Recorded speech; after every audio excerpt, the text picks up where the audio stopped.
بسم اللہ الرحمن الرحیم۔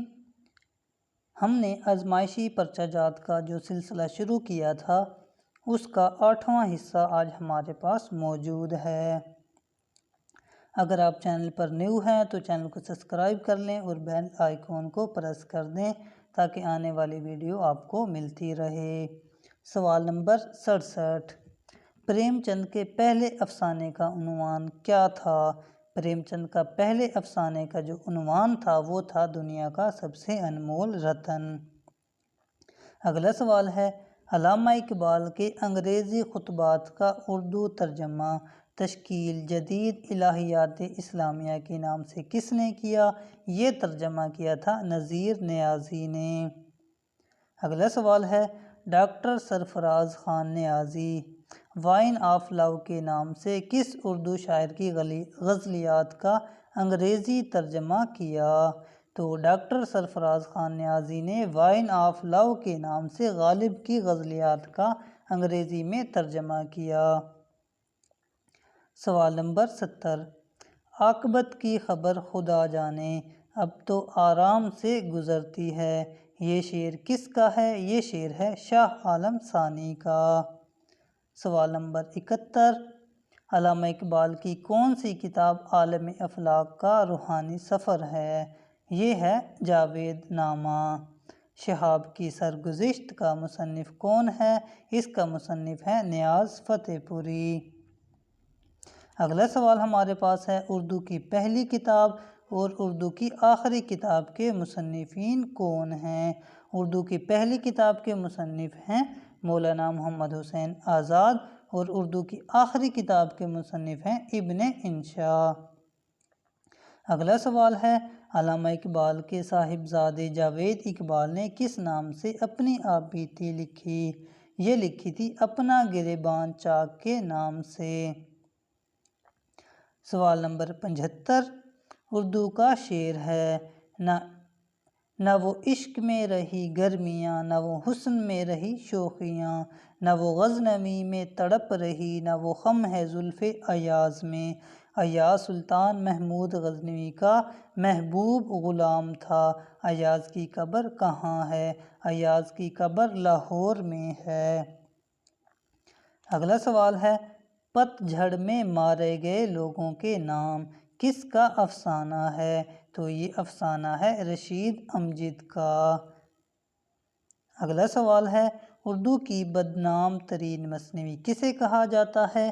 اردو کی بدنام ترین مثنوی زہر عشق کو کہا جاتا ہے اور اس کے خالق ہیں نواب مرزا شوق۔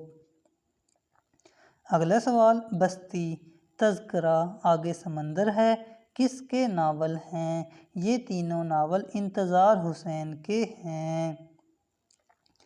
ابن صفی کا اصل نام کیا تھا؟ ابن صفی کا اصل نام اسرار احمد تھا۔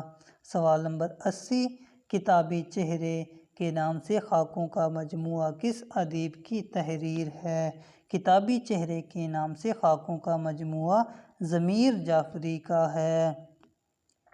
سوال نمبر 81۔ شمع بجھتی ہے تو اس میں سے دھواں اٹھتا ہے، شعلہ عشق سیاہ پوش ہوا میرے بعد، کون سی صنعت استعمال ہوئی ہے؟ تو اس میں صنعت استعمال ہوئی ہے حسن تعلیل۔ اگلا سوال ہے، رو میں ہے رخش عمر کہاں دیکھیے تھمے، نہ ہاتھ باغ پر ہے نہ پا ہے رکاب میں، رخش کے معنی کیا ہیں؟ تو اس میں رخش کے معنی ہیں گھوڑا۔ لفظ مسکراہٹ قواعد کی روح سے کیا ہے؟ قواعد کی روح سے یہ ہے اسم حاصل مصدر۔ اگلا سوال ہے، اگر کوئی لفظ حقیقی معنوں کی بجائے مجازی معنوں میں اس طرح استعمال ہو کہ اس کے حقیقی اور مجازی معنوں میں تشبیہ کا تعلق ہو تو وہ خالی جگہ کہلائے گا، تو وہ کہلائے گا استعارہ۔ اگر حقیقی اور مجازی معنوں میں تشبیہ کے علاوہ کوئی اور تعلق ہو تو یہ ہوگا مجاز مرسل۔ ضرب المثل کی نشاندہی کریں۔ باسی کڑھی میں ابال آیا۔ زعفران کا کھیت دیکھنا کے معنی کیا ہیں؟ زعفران کا کھیت دیکھنا کے معنی ہیں بہت ہنسنا۔ اگلا سوال ہے، اقبال کا شعر ہے، میراث میں آئی ہے انہیں مسند ارشاد، زاغوں کے تصرف میں عقابوں کے نشیمن۔ تو اس میں زاغ سے کیا مراد ہے؟ زاغ سے مراد کوا ہے۔ اگلا سوال ہے، 7-5 نہ جاننا سے کیا مراد ہے؟ 7-5 نہ جاننا سے مراد ہے سیدھا سادہ ہونا۔ اگلا سوال، چنیا بیگم، چنیا بیگم کیا ہوتی ہے؟ چنیا بیگم افیون کو کہتے ہیں۔ 4 میں ہانڈی پکنا سے کیا مراد ہے؟ 4 میں ہانڈی پکنا سے مراد ہے راز فاش ہو جانا یا راز فاش کرنا۔ شتر بے مہار علم بیاں کی روح سے کیا ہے؟ شتر بے مہار علم بیاں کی روح سے کنایا ہے۔ اٹواٹی کھٹواٹی لے کر پڑھنا سے کیا مراد ہے؟ اٹواٹی کھٹواٹی لے کر پڑھنا سے مراد ہے غصے کے مارے چارپائی پر پڑے رہنا، ناراض ہو کر چارپائی پر پڑے رہنا۔ اگلا سوال ہے، تومار باندھنا کے معنی کیا ہیں؟ تومار باندھنا کے معنی ہیں چھوٹی بات کو بڑھا چڑھا کر پیش کرنا۔ نجیب الطرفین کسے کہتے ہیں؟ نجیب الطرفین شریفانہ حسب و نسب والے شخص کو کہتے ہیں۔ اگلا سوال ہے، ان میں سے کون سا لفظ مذکر ہے؟ جھاگ لفظ جو ہے مذکر ہے۔ درست جملے کی نشاندہی کریں۔ تو درست جملہ ان میں سے ہے، تمہارا املا درست ہے۔ اگلا سوال ہے، امدادی فعل ڈالنا کا درست جملہ کون سا ہوگا؟ درست جملہ ان میں سے ہے، سانپ کو مار ڈالو۔ فجائیہ کی علامت کون سی ہے؟